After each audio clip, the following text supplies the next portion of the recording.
Greetings YouTube, Joe here with Culination Media, and welcome back to episode 9 of Metroid Prime. And in this episode, as you can see, our map system has found another half-pipe structure. It's in the Talon overworld, and that's where we're headed now, back through Magmoor Caverns. Alright, before I end up heading all the way back to the Talon overworld and skipping all of that, there's one item that I want to get along the way. It's the only item, and it's going to be a missile expansion that is here in the Triclops pit, which is pretty much right after you get out of Phendrana and back into Magmoor. It's just a matter of finding where the little hole is. I know it's along the wall somewhere. I'm just not sure entirely. Oh crap, that's not what I wanted to do. That's not what I wanted to do either. Oh my goodness, okay. Well, that didn't work out so well. Let me see. There should be a little drop somewhere. Maybe that. Yeah, there we go. I found it. Mwahaha. Alright, so you come down here, and then there's a little morph ball hole that we can go into that allows us to go below the grading of the floor. Unfortunately, because this is the Triclops pit after all, there's plenty of Triclops all over the place. So make sure you lay some bombs for them to chew on, or just avoid them completely.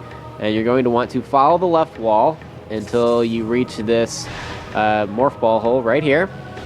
You can take it into another room. You'll need to exit morph ball mode, and there will be some crates up here that you can blow up if you need missiles, health, all that stuff. And actually I recommend that you don't go back into morph ball mode there. And this is, I believe, Storage Depot A or something like that. But it's a separate room with a missile expansion, and now that we have that, we can head back to the Talon overworld. Alright, so the easiest way to get here is to just go back as if you were going to where Samus's gunship is, and you'll arrive in that elevator there from the Chozo ruins, pretty much just backtracking the way we've been going the entire game. So this is actually the half-pipe structure right here. And yeah, nothing fancy. As you can see, it's shaped like a half-pipe. You can use the boost ball to get up onto the ledge. And yeah, need to gain a little bit more momentum, and there we go. That's all it takes. And why are we supposed to come here? Well, we're actually getting an item. I know, another item that fast. Kind of crazy. Alright, so use a morph ball bomb. You can blow up these little walls. I believe they're made out of telluric alloy or something similar that can be blown up by a morph ball bomb. And this is actually going to take you... Zoomer! This is actually going to take you back to the main area where Samus's gunship is. It's actually called the landing site. As you can see, there's the gunship. And this is an area that was previously inaccessible to us. Hunter-class gunship registered to Samus Aran. You can return to your ship to recharge energy, reload weapons, and save progress in the game. I don't know if I mentioned that, but you can recharge your missiles by going in there as well as your health and saving the game. And all that good stuff. I'll be doing that after I grab this item. Again, there's no fight for this item. So you just go up and grab it, which is really weird. But I'm not going to complain. It's the space jump boots, and it's probably one of my favorite items in the game. And it's actually not even a weapon, but it just allows you to jump twice instead of the normal single jump that Samus likes to do. And this will help you skip a lot of areas, a lot of platforms. It'll help you take less damage if you get stuck in lava. All that good stuff. So you just simply have to press B and then B again. And you actually need it to get out of this room. And you can jump around all fancy-like now. And while we're here, I might as well go ahead and save the game in my classy gunship. I don't know if I'll even ever get the chance to do that in this game again, because we won't be back here too many times. But anyway, now that we've done that, we can head on back, all the way back to Phendrana Drifts. Alright, there were no other items that I wanted to grab along the way, so I just cut directly to where you enter the drifts. Go to the left here, you can jump on top of that platform and just jump all the way across. And something that is now accessible to us is this hovering platform. And this is actually somewhat of a stretch to make this jump, but you can do it. You can make that jump as well, and now we can enter this door that we could not enter before. Ignore the Bamu because there's nothing we can do about it. It does make blowing this up a little bit difficult because when you charge your beam up, the Bamu comes right at you because it's attracted to the charge beam. There's nothing you can do about it. Just do it very quickly, and you'll be good to go. All right, in this room, we've got a Sheegoth here, and I missed him with my freaking missile there. And of course, he charges at me because all of the baby Sheegoths in this game, for some reason, just enjoy charging at me instead of shooting me. Alright, so we have a new enemy here. Ice Parasite Scavenger with a crystalline outer shell. Parasites are hardy creatures able to adapt to any environment within 3 generations. The Ice Parasite is a prime example. Having adjusted to a frigid climate, this vermin now thrives in it. Omnivorous, it can exist in areas hostile to most life forms.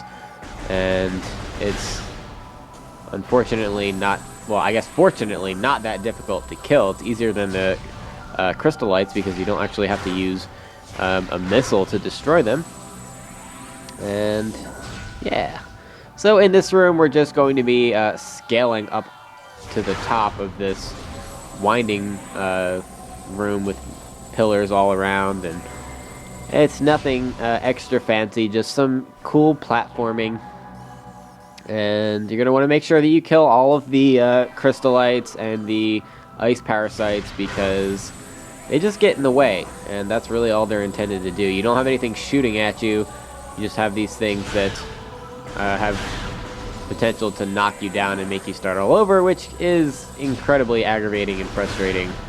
And that's really... okay, apparently I don't even need enemies to do that. I just do it to myself by jumping headfirst into a wall. Awesome! That was just an amazing display of my skills. I can fall without any help. Alright, so once we get to the top here, it doesn't really matter how you get over there. You can jump on the side, or you can jump on one of the other platforms. There's not really anything else on this side of the room that we need to do. So you're going to want to jump over here and scan this particular statue here. And it'll say that there's stress fractures in a brimstone. Well, not in a brimstone, but it's made of brimstone. So you can destroy that with missiles, and then eventually you can jump in there if you get it just right. Okay, there we go. And use the morph ball slot. Lay a morph ball bomb, obviously, and that's going to open the gate that was blocking the door. There is actually a Chozo artifact in here that we can't get because we need the plasma beam. So we're not going to worry about that at this point. We'll be back later to get that. So this part, it's not that difficult. Just destroy the white areas because those are what are vulnerable to your morph ball bombs. The ones that are darker colored are not. So if you destroy enough of the lighter colored ones, it opens up a path for you along the original path. If that makes any sense whatsoever. Maybe not. How did I keep missing the door there? Alright, so this room is where we're going to be getting our next item. The Wave Beam. Finally, a second beam weapon, and it appears as though it's all ours.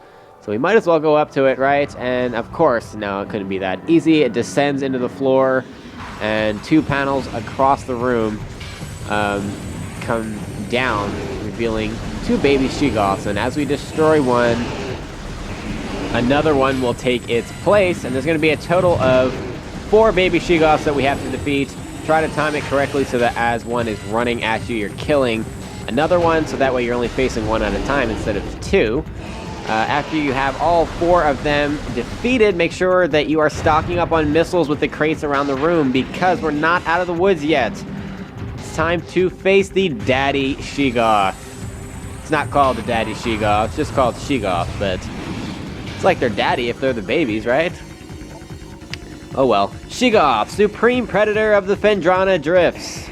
And ugly as hell. Sheegoths are invulnerable to most beam weapons. The crystals on their back absorb energy, which they can fire at prey. Sheegoths have poor stamina. They hyperventilate after using their breath attack. making their mouth area vulnerable.